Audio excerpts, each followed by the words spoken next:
Dan kita perhadapkan dengan kondisi real di kota Timika atau di Kabupaten Mimika. Maka kira-kira apa pesan untuk kita di hari Minggu pertama Prapaskah ini?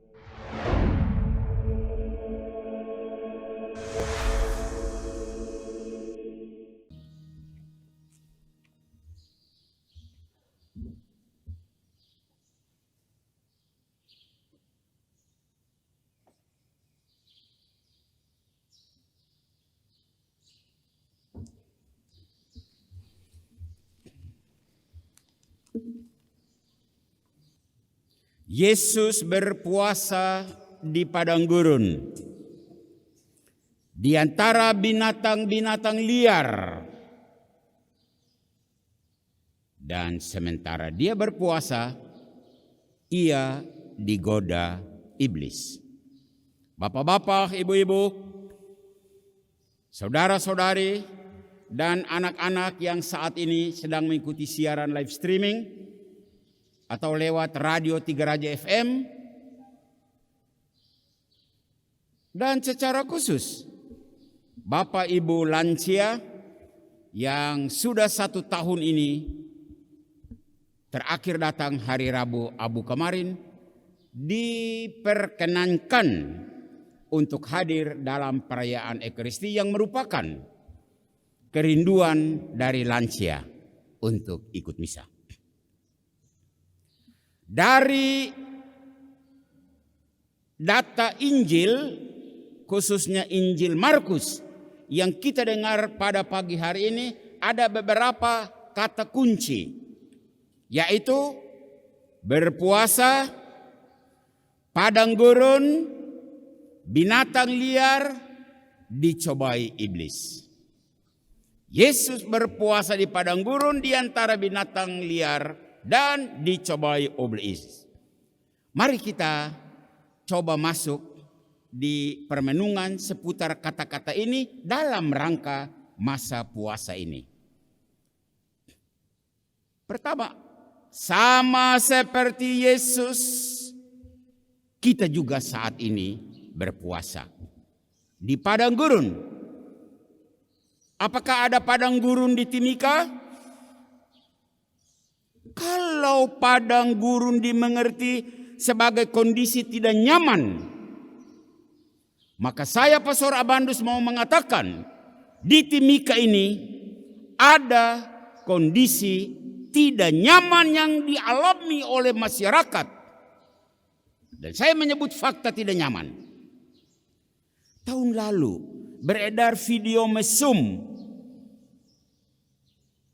yang begitu heboh.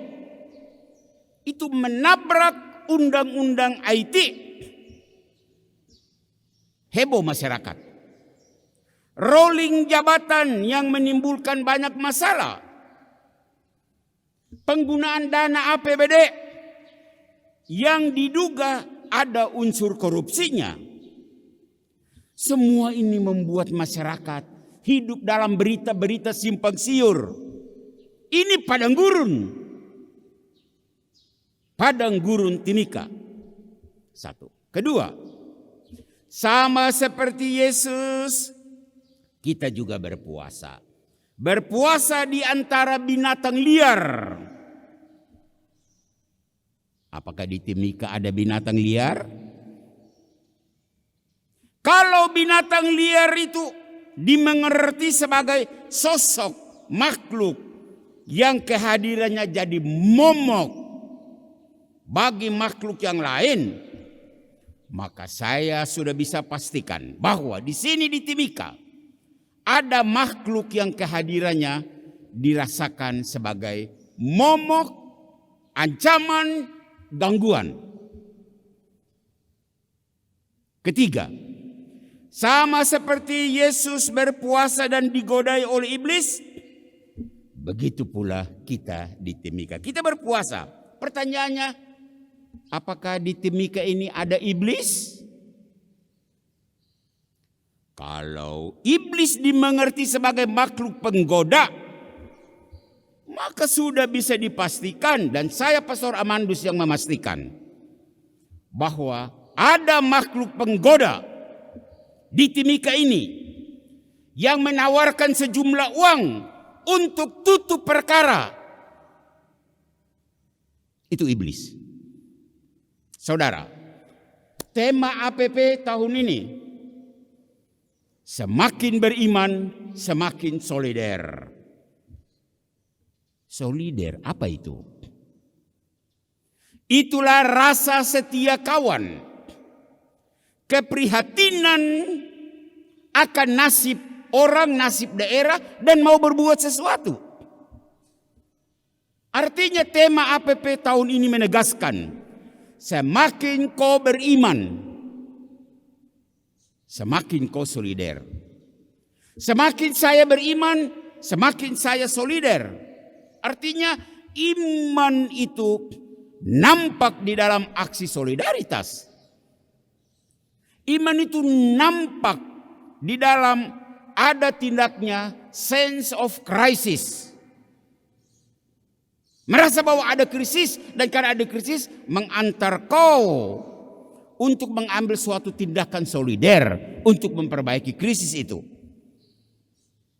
So, bapak-bapak, ibu-ibu, saudara-saudari, umat paroki katedral yang Tuhan kasihi, dan siapapun yang sedang mengikuti siaran live streaming ini, kalau bacaan Injil hari ini kita kaitkan dengan tema APP,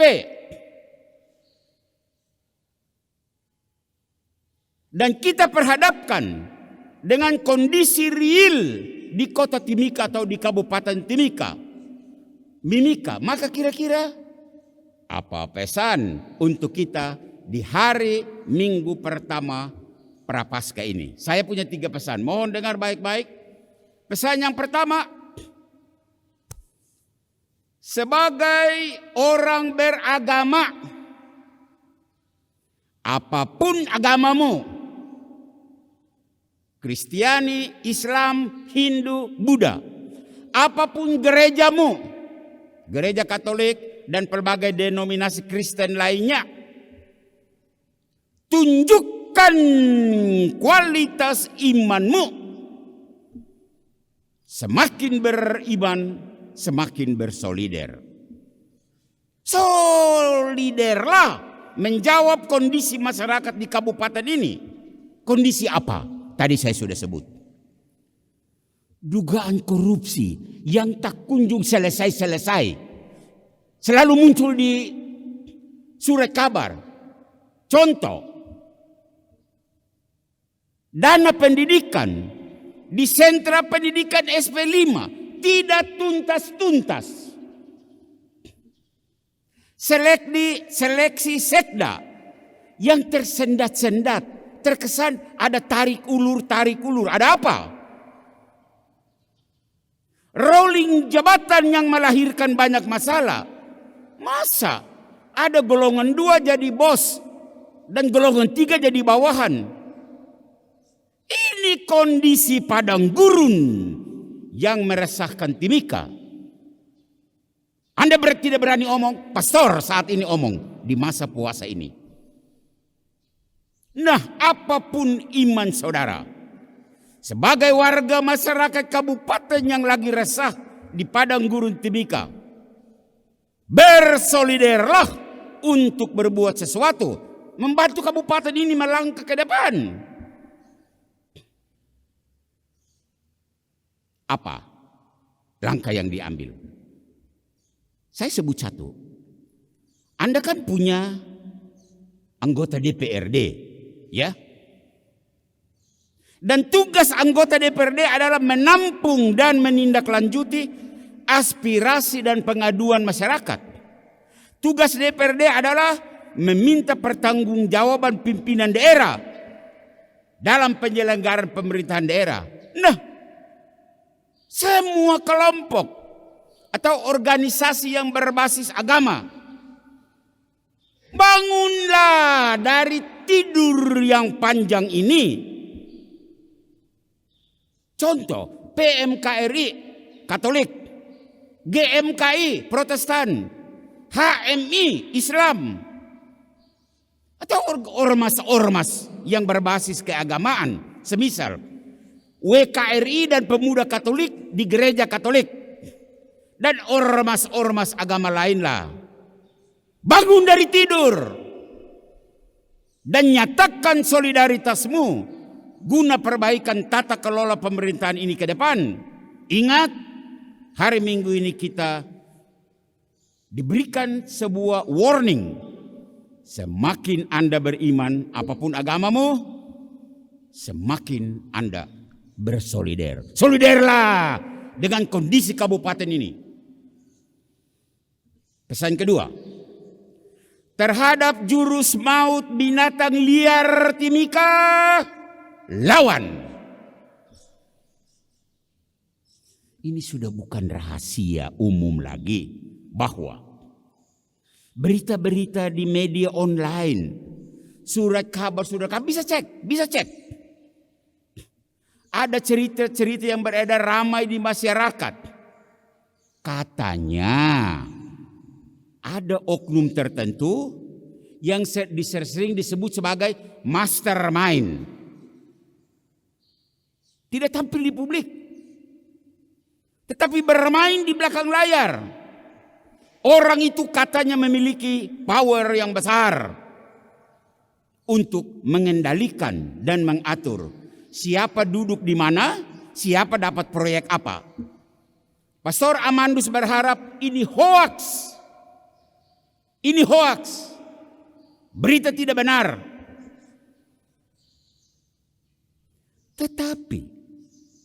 Tetapi kalau cerita itu benar, pastor mau bertanya, mengapa Anda hanya bisa berani omong di belakang-belakang? Mengapa tidak omong terus terang sebagai ungkapan solidaritas? Takutkah? Atau jangan-jangan ini hoax? Ingat, hoax itu fitnah. Sadar itu. Akan tetapi sekali lagi, kalau berita ini benar, maka semua lagi-lagi lapisan masyarakat yang punya goodwill, kemauan baik, mari kita bersatu menghadapi makhluk liar tersebut. Kenapa? Ya karena manusia tipe ini, dia tidak beriman dan tidak solider terhadap masyarakat di tanah ini, masyarakat di kabupaten ini yang menderita. Pesan kedua. Pesan ketiga, pesan terakhir. Kalahkan godaan iblis. Kalahkan godaan iblis. Melalui pesan ketiga ini, saya sebagai pastor katedral ingin menyapa semua yang berkepentingan dengan isu video mesum yang ramai dibahas sepanjang tahun yang lalu. Katanya, proses sudah tuntas di kepolisian, tinggal diajukan ke pengadilan dan kelar. Itu katanya. Astaga, tiba-tiba stop. Pengadilan tidak jadi karena perkara diselesaikan secara kekeluargaan. Okelah, mungkin itu jalan terbaik demi aman semua pihak. Mungkin. Akan tetapi secara moral dan pro justitia legalis dan justitia publik, Pastor Katedral mengatakan ini tindakan tidak elok dan presiden buruk di masa depan. Apa-apa kekeluargaan, apa-apa kekeluargaan, apa-apa kekeluargaan. Mana hukum positifnya? Ingat, presiden buruk sekali. Bangsa ini, kabupaten ini, rakyat ini akan berhadapan di masa depan. Karena awalnya sudah teriak-teriak. Ini harga diri, ini harga suku, ini nama baik suku. Kami tidak mundur, kami akan maju terus. Tiba-tiba senyap, perkara selesai. Pastor mau tanya, ada apakah? Ada apa? Dalam konteks pesan ketiga, kalahkan godaan iblis, dari mimbar gereja katedral. Dengar baik-baik. Demi keadilan publik, hukum positif tidak boleh dikerdilkan. Ini semua orang waras mengerti hal ini. Masalah kan sudah terlanjur jadi konsumsi publik. Jangan lagi ditarik ke ranah privat. Ini merobek dan menusuk perasaan publik. Rasa keadilan suku tertentu. Sebagai orang beriman Kristiani, ingat, Yesus ditawari makan, minum, kuasa, harta. Yesus menolak. Karena ini harga diri. Putra Allah. Hari Minggu pertama Prapaskah ini pastor mau tanya, bagaimana dengan saudara? Saudara juga ikut Yesus atau ikut setan? Semoga, sekali lagi, semoga penyelesaian secara kekeluargaan itu tidak ada kaitan dengan soal sogok menyogok.